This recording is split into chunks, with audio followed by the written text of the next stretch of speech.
നമ്മൾ കഴിഞ്ഞ വീഡിയോയിൽ list stores references of elements continuously എന്ന് പഠിക്കുകയുണ്ടായി. ലിസ്റ്റ് എന്താ ചെയ്തത്? List addresses of elements continuous ആയിട്ട് സ്റ്റോർ ചെയ്തു.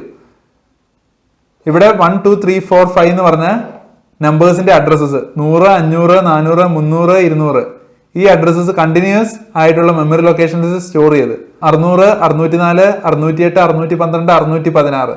ഇനി ഒരു പുതിയ എലമെന്റ് വന്നെന്ന് വിചാരിച്ചോ, ആ എലമെന്റ് 6 ആണെന്ന് നിങ്ങൾ വിചാരിച്ചോ. 6നെ നിങ്ങൾ ഒരു മെമ്മറി ലൊക്കേഷനിൽ വെച്ചു, അത് 800 ആണെന്ന് വിചാരിച്ചോ. ആ 800നെ നിങ്ങൾക്ക് 620 ഇനി വെക്കണം. കാരണം list address of elements continuous ആയിട്ടാണ് സ്റ്റോർ ചെയ്യുന്നത്. അന്നേരം ഈ 800നെ നിങ്ങൾക്ക് 620 വെക്കണം.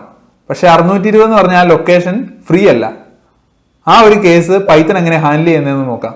നമുക്ക് ലിസ്റ്റിലോട്ട് 6 എന്ന് പറഞ്ഞ ഒരു എലമെന്റിനെ ആഡ് ചെയ്യണം. 6 എന്ന് പറഞ്ഞ എലമെന്റിനെ ആഡ് ചെയ്യുമ്പോൾ എന്തായിരിക്കും സംഭവിക്കുക? 6നെ ഒരു മെമ്മറി ലൊക്കേഷനിൽ കൊണ്ടുപോയി വെക്കും. 800 ആണ് ആ മെമ്മറി ലൊക്കേഷൻ എന്ന് വിചാരിച്ചോ. അവിടെ 800 എന്ന് പറഞ്ഞ ആ മെമ്മറി ലൊക്കേഷനിൽ നമ്മൾ കൊണ്ടുപോയി വെച്ചതിന് ശേഷം 800 എന്ന് പറഞ്ഞ ആ അഡ്രസ്സ് എടുത്തിട്ട് 620 എന്ന് പറഞ്ഞ മെമ്മറി ലൊക്കേഷനിൽ കൊണ്ടുപോയി വെക്കണം. പക്ഷേ നമ്മൾ കാണുവാണ് 620 ഫ്രീ അല്ല. 620 എന്ന് പറഞ്ഞ ആ മെമ്മറി ലൊക്കേഷൻ ഫ്രീ അല്ല. അങ്ങനെ ഒരു സിറ്റുവേഷനിൽ പൈത്തൺ എന്തായിരിക്കും ചെയ്യുക? Python finds the space needed to store 2 into length of present list and move addresses of elements there and add address of newly created element.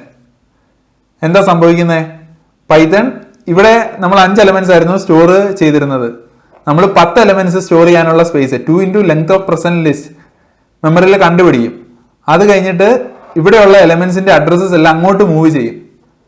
അത് കഴിഞ്ഞിട്ട് പുതിയ എലമെന്റിന്റെ അഡ്രസ്സ് ആ ലിസ്റ്റിലോട്ട് എടുത്തു വെക്കും. അതാണ് സംഭവിക്കുന്നത്. ഇവിടെ എന്താ സംഭവിച്ചേ? പൈത്തൺ 700 തൊട്ട് 736 വരെയുള്ള മെമ്മറി ലൊക്കേഷൻ ഫ്രീ ആണെന്ന് കണ്ടു. എന്നിട്ട് ഈ അഡ്രസ്സസ് 100 500 400 300 200 എന്ന് പറഞ്ഞ അഡ്രസ്സസ് എല്ലാം അങ്ങോട്ട് മൂവ് ചെയ്തു. അത് കഴിഞ്ഞിട്ട് ഈ 800 എന്ന് പറഞ്ഞ ഈ അഡ്രസ്സിനെ 720 എന്ന് പറഞ്ഞ ലൊക്കേഷനിൽ വെച്ചു.